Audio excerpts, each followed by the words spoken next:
Très cher développeur .NET, je te souhaite la bienvenue dans cette vidéo où est-ce qu'on va aborder des nouveautés autour de C# 13 qui sont notamment sorties dans les dernières previews de .NET 9 et qui n'ont pas fait beaucoup de bruit dans la communauté, en tout du moins je n'ai pas vu de grosses vidéos de gros auteurs à ces sujets-là, ou alors je suis totalement passé à côté, et pourtant qui risquent de changer la donne au niveau des performances de .NET en général, ou même de la capacité à écrire du code ultra performant.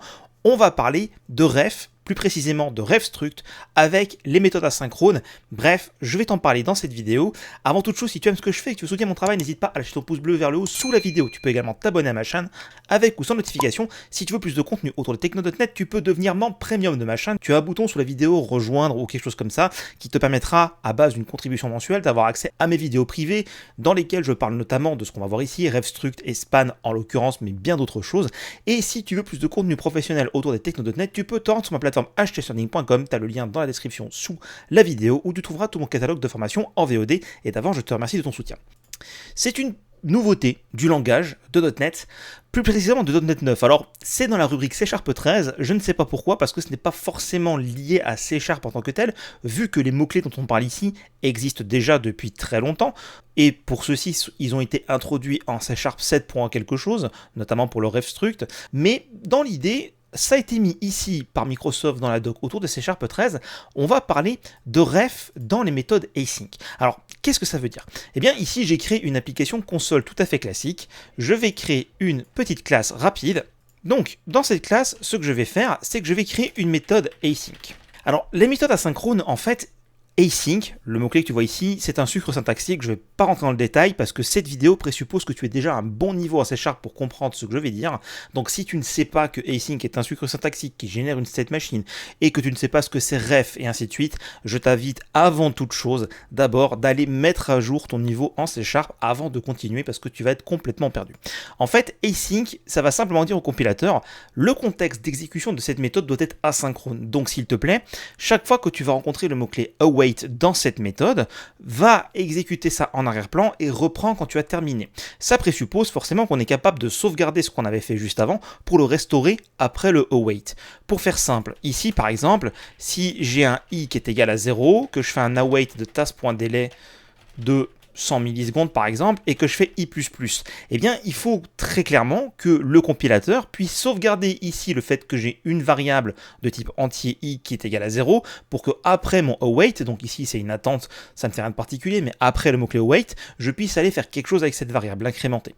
Donc ça, c'est un sucre syntaxique, et en fait, ça présuppose que ce qu'on va avoir avant puisse être sauvegardé dans un endroit qui va exister en dehors du contexte d'exécution de la méthode. Parce que oui, quand on fait un return d'une méthode, parce que en fait le await va provoquer un return de la méthode, on va dépiler cette méthode, donc ça va sortir de la pile.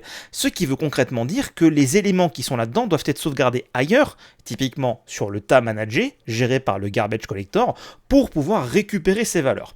Et ça veut aussi dire que certains éléments, notamment les RefStruct, ne peuvent pas être sauvegardés. Ça, j'en ai fait une vidéo privée dans ma collection, parce que je vais plus en détail au niveau de ce concept de RefStruct, donc je te renvoie vers ça, et si tu veux vraiment en savoir vraiment beaucoup plus, et que tu veux me poser tes questions et qu'on voit ensemble, c'est un sujet que j'aborde dans ma formation C# avancée, tu as le lien sur ma plateforme htlearning dans formation live, tu verras, C# avancée, on parle entre autres, parmi beaucoup de choses également de ça. Donc, ce qui veut dire concrètement que si je déclare ici quelque chose que je ne peux pas sauvegarder sur le tas, comme par exemple un span de in, span, et qu'on fait par exemple ici l'allocation d'un span de 128 in, eh bien tu le vois, j'ai une erreur de compilation. Alors je vais supprimer le i++, mais cette erreur de compilation a changé, parce qu'en fait la feature ref and unsafe in async n'est pas disponible en C# 12, utilisez la version 13. Donc ici ce que je vais faire, je vais simplement aller modifier mon fichier projet et passer en .NET 9, et comme tu le vois, ça va réparer cette erreur de compilation et je peux utiliser un span avant le await. Parce que oui, en fait, si on reprend la documentation, ils nous disent qu'on peut donc utiliser ref, donc les RefStruct également. Ici, on a les RefStruct qui peuvent implémenter des interfaces, chose qu'on ne pouvait pas faire avant. Donc laisse-moi juste revenir un petit peu en arrière et te montrer que ici, par exemple, si je crée une RefStruct MyStruct, comme ceci par exemple, et que ici j'avais une interface MyInterface, alors ça ne sert strictement à rien ce que je vais faire, mais en gros j'ai une méthode dans mon interface et je veux faire implémenter ma refstruct de mon interface, je lui dis d'implémenter l'interface, on a une erreur de compilation comme quoi ce n'est pas possible de l'implémenter. Maintenant, c'est possible, ce qui veut dire que si je passe en .NET 9, je vais pouvoir, dans ma refstruct, ici, MyStruct, implémenter l'interface. Alors pourquoi Microsoft fait tout ça? Il fait tout ça pour gagner en performance. Maintenant qu'une refstruct peut implémenter une interface, ça veut dire qu'on va pouvoir faire passer par le biais d'une interface des refstructs à des méthodes en utilisant la généricité, en utilisant le polymorphisme, chose qu'on ne pouvait pas faire avant. Et pour finir, on peut également le rajouter en tant que contrainte d'interface. Donc eMyInterface, d'ailleurs ici c'est eMyInterface, hein, juste pour les puristes, pour pas que je me fasse taper dessus. eMyInterface 2 de T, where T allow ref struct. En fait, c'est beaucoup plus verbeux qu'avant, mais ça veut concrètement dire que le type générique attendu dans cette interface peut également être une ref struct, ce qui veut dire que je vais pouvoir avoir un objet qui implémente une interface où la contrainte de générique autorise les ref structs. Donc tout ça, ça peut paraître très obscur, tout simplement parce que ce sont des micro-optimisations qui vont être mises en place dans le framework, dont toi aussi tu peux te servir si tu sais comment ça marche dans des cas bien précis. Attention à ne pas en abuser, parce que c'est forcément très limitant. Donc ici, tu le vois, je peux utiliser un span, dorénavant, qui est une ref struct également, dans une méthode asynchrone. Ce qui ne change pas, c'est l'impossibilité d'avoir un span en tant que paramètre de méthode asynchrone. Pourquoi? Tout simplement parce que la méthode va être réinvoquée à la reprise du await, et donc forcément il va falloir restaurer les paramètres qui eux aussi doivent être sauvegardés. Mais alors concrètement, tu vas te poser la question, oui, mais si on prend l'exemple qu'on avait tout à l'heure, où est-ce qu'on avait une variable i avant et qu'on incrémentait après le wait, ça veut dire qu'il faut être capable de sauvegarder ce span. Et c'est là en fait qu'on va avoir une difficulté, parce que si ici je fais span de 1 par exemple, comme ceci, je vais avoir une erreur de compilation. Là, je suis en preview de Visual Studio, elle ne ressort pas, mais si je tente de compiler, tu vas remarquer que ça fait une erreur, comme quoi le span ne peut pas être préservé en dehors du await. Ça veut dire tout simplement que je peux utiliser un span et toutes les ref structs, voire les ref variables, avant de faire un await. Donc ici, je vais devoir décaler mon await le plus tard possible afin de faire tout mon code optimisé en avance de phase, et comme ça, je vais pouvoir sauvegarder ce qui est sauvegardable après pour le await ou les awaits qui vont suivre. Mais je ne vais pas pouvoir encore faire transiter cette ref struct vers la seconde partie ou les parties suivantes qui vont suivre mon await. Donc c'est un premier pas parce qu'avant c'était simplement impossible.